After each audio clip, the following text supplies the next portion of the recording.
program is bad and every tax cut for people in high income are good, you'll be on one side of this issue. If you live in the real world, you'll be on the other side. Woo! The United States in the last decade has continued to rank near the top of all countries in the world in the percentage of our young people who go to college. That's the good news. Here's the bad news. We have fallen to 16th in the world in the percentage of our young people between 25 and 34 who actually have finished college. And you know why? It's because the cost is going up and people think they can't borrow the money, or if they borrow it, they'll never be able to pay it back. Isn't that right? Okay. Now, this is the first thing he's going to have to face. In 2009 and 10, the Congress worked out a change in the student loan law. And it tried to address the rising cost of college and how it was going up at more than twice the rate of inflation. And here's what they did. The old law basically would pay banks a fee to handle student loans and guarantee 90% of the loss if you didn't repay. Here's how the new law works. The new law basically is a national version of something I experimented with when I was president. And I gave colleges the option to define who got a student loan according to the eligibility standards. And we'd loan them the money direct and put aside a loan reserve fund so we had plenty of cash to cover losses. We loan the money at lower interest rates. And then, this is the most important thing. Y'all listen to this. This affects every single student here, everybody who might want to go to college. The law says when you get out of college, no matter how much you have to borrow to get your degree, if you want to, you have the right to pay that loan back as a small fixed percent of your income for up to 20 years. Nobody ever has to drop out of college again, ever.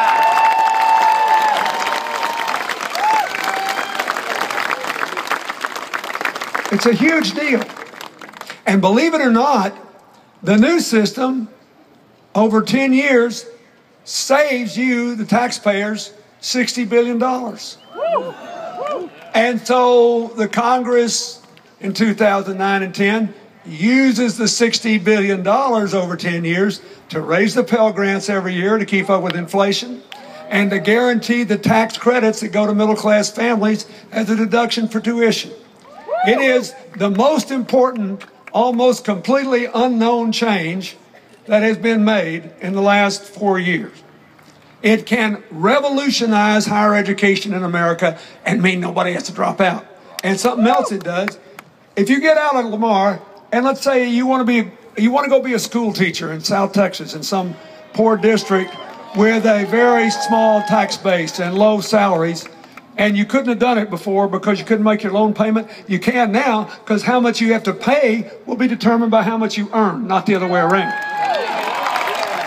Let's suppose you got out of medical school with a debt of over $200,000, which is the average in America today, and you want to go to work for an inner city clinic in Beaumont or Houston or Dallas instead of making a ton of money for the first 4 or 5 years you're out. You can do it now because how much you have to pay on that debt will be determined by what you earn, not the other way around. This is going to revolutionize life for younger Americans all over this country.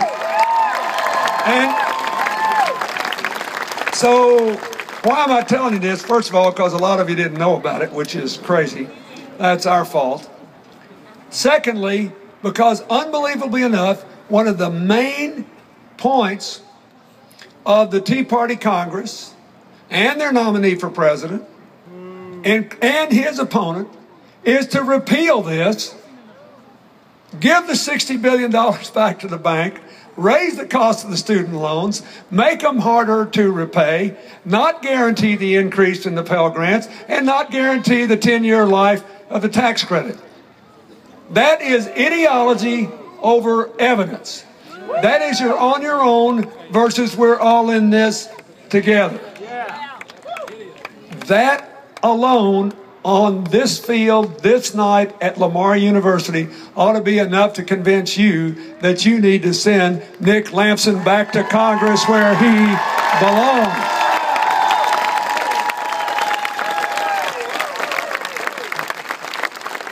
And you want to know why I feel so strongly about this? I worked my way through college, but I had a scholarship. I had 6 jobs going through law school, but I got one of those loans that I got to pay back to my law school as a percent of my income. And I went home to Arkansas and made $16,500 a year my first year. And a lot of my fancy classmates got big jobs on Wall Street where they made $70,000. That may not sound like a lot of money to you, but believe me, in 1973, it was a king's ransom. And we all paid the same fixed percentage of our income, and nobody complained. We knew what we were getting into, and we didn't welch on the loans. We paid them off, and it worked. It changed our lives for the better, and I think it was good for America. And now that's going to be the rule. It's a we're all in this together rule.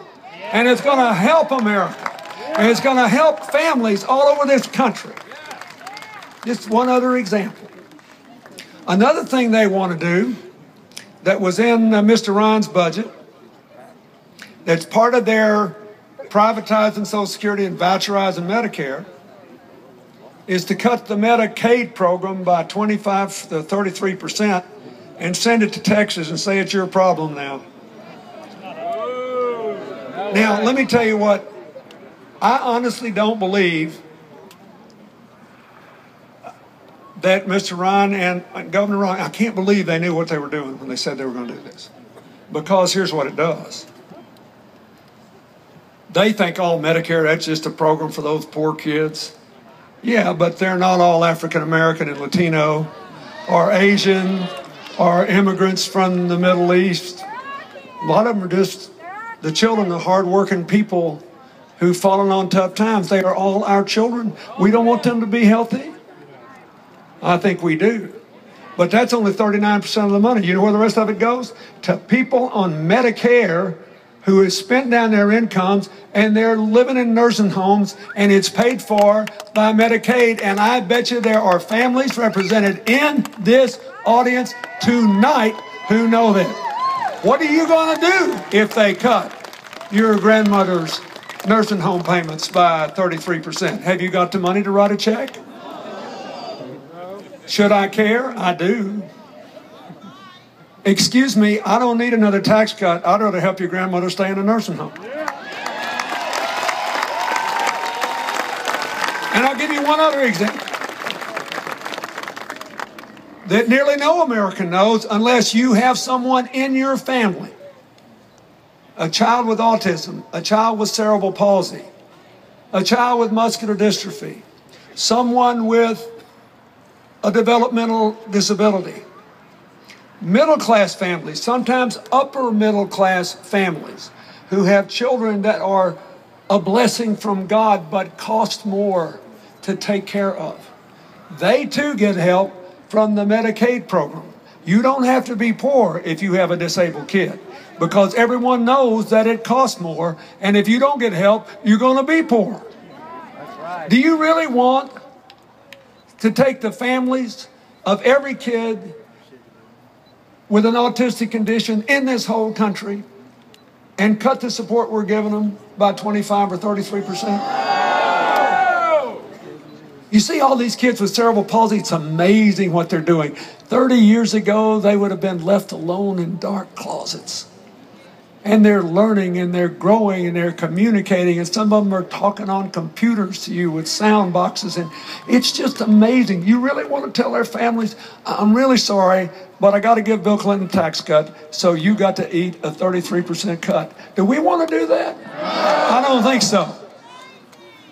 A practical person with a mind and a heart like Nick Lampson will never let it happen. So that's my pitch. America is coming back. The question is, what do you want us to look like when we come back? They can't keep this country down. We have been written out, written off, declared dead. We got more lives than a cat. Winston Churchill once said, the United States always does the right thing after exhausting every other alternative. Folks, I don't know about you, but I'm exhausted by these Tea Party alternatives. I've had it. We got to get back to we're all in this together. We got to get back to shared opportunity and shared responsibility. We got to get back to evidence over ideology. We got to get back to arithmetic over illusion. We got to get back to the future. When we're in the future business, if you look at all the natural gas we're getting that we weren't getting 5 years ago, all the oil we're getting we weren't getting 5 years ago, if you look at the energy that's being generated in Texas from the wind, on a windy day when all the politicians are talking, Texas generates 25% of its electricity from wind. If you want a future-oriented country, you need to make the right decisions. And you need Nick Lampson in the Congress. Thank you, and God bless you.